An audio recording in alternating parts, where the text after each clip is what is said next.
ইমানের পথে অবিচল থেকে আমার মরণ যেন হয়, ঠিক কিনা?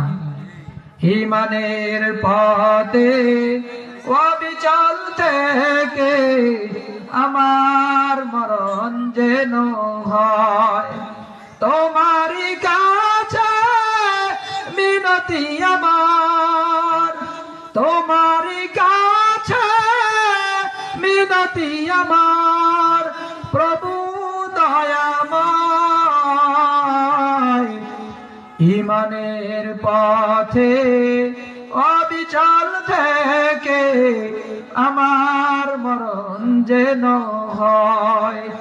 ইমানের পথে অবিচল থেকে আমার মরণ যেন হয়।